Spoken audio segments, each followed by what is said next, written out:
ট্রাম্পকে ভয় করি না, আর ডোনাল্ড ট্রাম্পের খাস চালা মোদিকেও ভয় করি না। মোদি হচ্ছে ডোনাল্ড ট্রাম্পের খাস চালা, শুনছেন তো নাকি? ডোনাল্ড ট্রাম্প এনারা আব্বাজান আব্বাজান করে, শুনছেন তো? ভয় করি না। আর আমার বাংলার যিনি বসেছেন শুভেন্দু অধিকারী, তাকেও ভয়। জোরে বলুন। ভালোভাবে ন্যায়ের পক্ষে মানবতার সাথে থাকবে। রাজ্যের সিএম হয়েছে, তার জায়গায় সে, আমার জায়গায় আমি, সম্মানের জায়গায় সম্মান থাকবে। কিন্তু তুমি যদি মনে করো পাওয়ারের আসনে বসে যা খুশি করে নেব, অত সহজ নয়। খোদার মা দুনিয়ার বার, কথা বুঝে আসছে তো ভাইরা আমার? তাই আপনাদেরকে বলবো, আল্লাহ ছাড়া কাউকে ভয়, আল্লাহ ছাড়া কাউকে ভয়। জবান খুলে খুলে বলুন, আল্লাহ ছাড়া কাউকে, আল্লাহ ছাড়া অন্য কাউকে ভয়। আর নবী ছাড়া আমাদের কেউ নেতা মানি না। কথা বুঝে আসছে? ভালো মুখ্যমন্ত্রী ভালো বলবো, ভালো প্রধানমন্ত্রী ভালো বলবো, খারাপ মুখ্যমন্ত্রী খারাপ বলবো, খারাপ প্রধানমন্ত্রী খারাপ বলবো, ভালো লোক ভালো বলবো, খারাপ লোক খারাপ বলবো, ভালো মুসলমান ভালো মুসলমান, ভালো অমুসলিম ভালো অমুসলিম। যদি মুসলমান খারাপ হয় তাকে খারাপ মুসলমান বলবো, ঠিক তো নাকি? হ্যাঁ, এই হক কথা বলতে হবে। জালিম শাসকের সামনে হক কথা বলা সব থেকে বড় জিহাদ। কথা বুঝে আসছে? হক কথা বলো, কিন্তু বলার আগে কিছু কাজ আছে তো নাকি? সেই কাজগুলো করো। তাই তোমাদেরকে ডাকছি, প্রত্যেকটা গ্রামে নাম ফোন নাম্বার লেখো, কারা আছো আমার সাথে জমা দাও। দিন যখন হবে একটা একটা গ্রাম ধরে ধরে ডাকবো, তোমাদের সঙ্গে বসবো, কিছু প্ল্যান পরিকল্পনা বলবো, কিছু আলোচনা প্রেম ভালোবাসার কথা বলবো। বড় মাঠে খেলার আগে ঘরের মাঠে প্র্যাকটিস করতে হয়, জানেন না? আর তুমি যদি মনে করো যে না, তাহলে আমার সমস্যা নেই। কেন, আমি গত 8-10 বছরে সব বলে দিয়েছি। আমি এমনও বলেছি, একদিন মসজিদে যাবেন, দেখবেন AK-47 দাঁড়িয়ে আছে। যখন এয়ারপোর্টে মসজিদে ঢুকছে,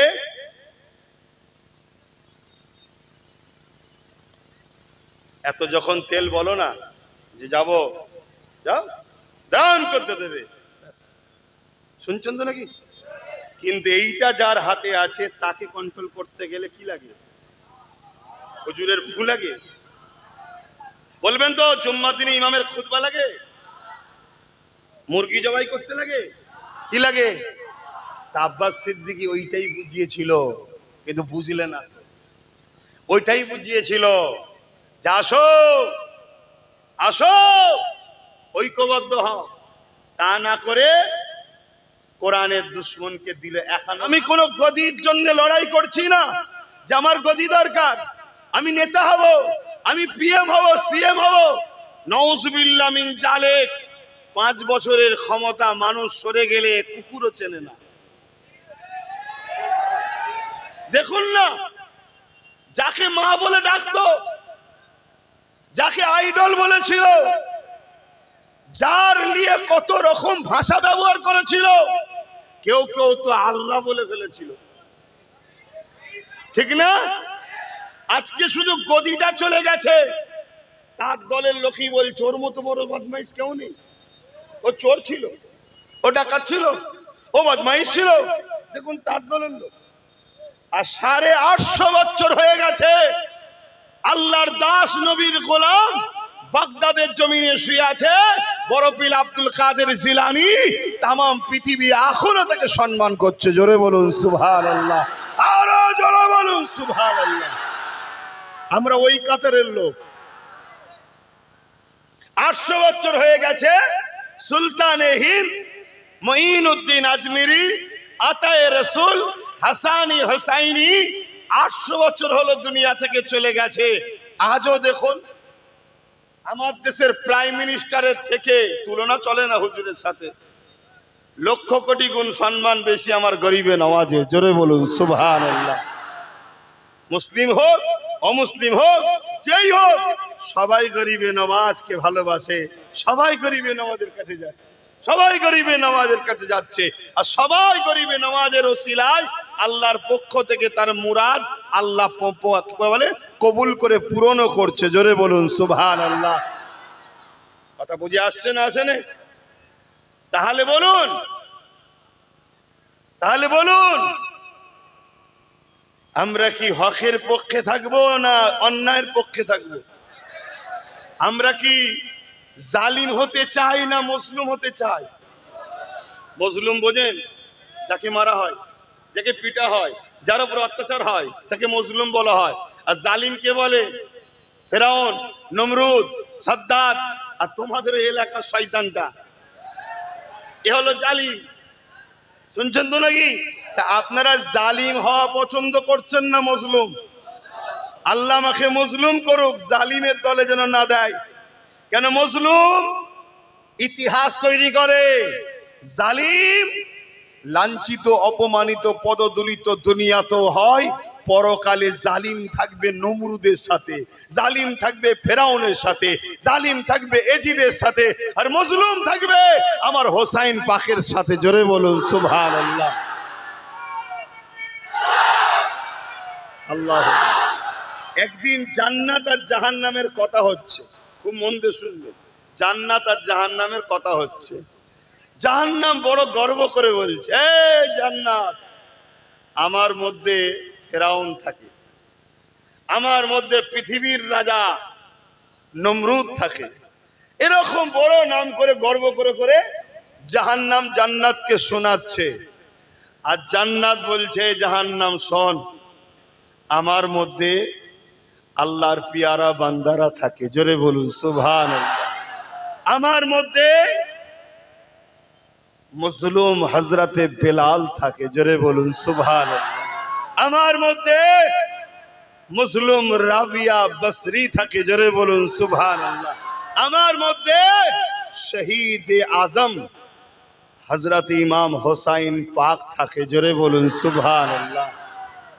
তাহলে আপনারা কষ্ট যদি হয় ধৈর্য হারা হবেন না, জানবেন আল্লাহ আপনাকে ভালোবাসে। আল্লাহ পাকের প্রেমের স্টাইলটাই আলাদা। আমাদের প্রেম তো স্বার্থের জন্য, আল্লাহর প্রেম তো নিঃস্বার্থে। তাই তিনি একটু পরীক্ষা করে নেয়। সাহাবী এসে বলছে, হুজুর আমি আপনাকেও আল্লাহকে ভালোবাসি। নবী বলছেন, ঠিক করে বলছো? জি হুজুর ভালোবাসি। আবার রসুল বলছেন, জেনে শুনে বলছো? জি হুজুর ভালোবাসি। আল্লাহ নবী আবার বললেন, তুমি চিন্তা ভাবনা করে বলো তুমি কি বলছো। সাহাবী বলছেন, হুজুর ভালোবাসি। আল্লাহ নবী বললেন, তৈরি হও। হুজুর কিসের জন্যে? তোর হাতে মোবাইল, আবার বলুন এই বাচ্চার ভবিষ্যৎ কি আয়ের বাপ মা শেষ করছে না? আস্তে আস্তে তারা মারলাবে না, আরো বিগড়ে যাবে। ভালোবাসায় পৃথিবী জয় করা যায়, তাই তো নাকি? আমার রাসূলুল্লাহ পৃথিবীকে জয় করেছে কি? তরোয়াল দিয়ে, বোম দিয়ে, বন্দুক দিয়ে? ভালোবাসা দিয়ে, আখলাক দিয়ে, কিরদার দিয়ে, আদর্শ দিয়ে, উসওয়াতুন হাসানা দিয়ে রাসূল পৃথিবীকে জয় করেছে। কিন্তু আমার বক্তব্য, এই বাচ্চাটা, এর হাতে তখন কাগজ কলম থাকবে, এর হাতে এত বড় মোবাইল, এর বাপ মা ছেলেটাকে ক্ষতি করছে না করে না? এ ছেলে বড় হয়ে যদি বাপ মাকে মারে, তাহলে দোষ কি ছেলেটার না বাপ মার? আর দোষটা বাপ মারি। খবরদার বাপ মায়েরা, বাপেরা ছেলেদের হাতে মোবাইল দেবে না। তুই ইনকাম করবি, নিজের পয়সা কিনবি, মোবাইল দেবো না।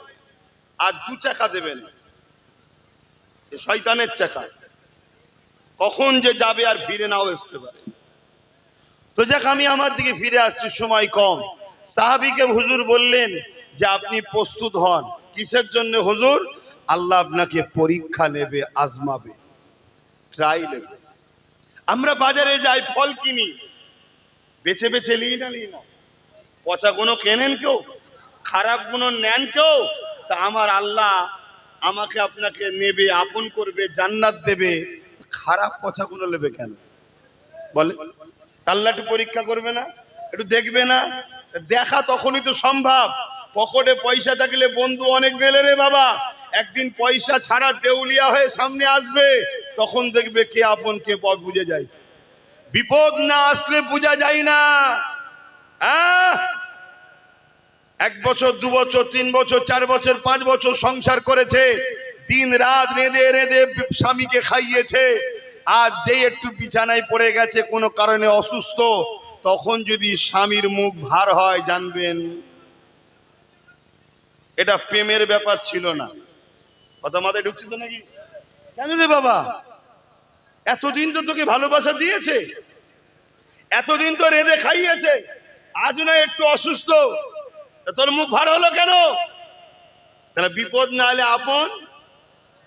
আবার অপর দিকে স্বামী যখন ইনকাম ছিল, ভালো মন্দ জামা কাপড় সব দিয়েছে, একদিন যদি কারবার খারাপ হয়ে যায়, কোনো ঈদে যদি দিতে না পারে, ও যদি স্ত্রীর মন খারাপ হয়, তাহলে জানবেন এটা ভালোবাসা, আপনজন নয়।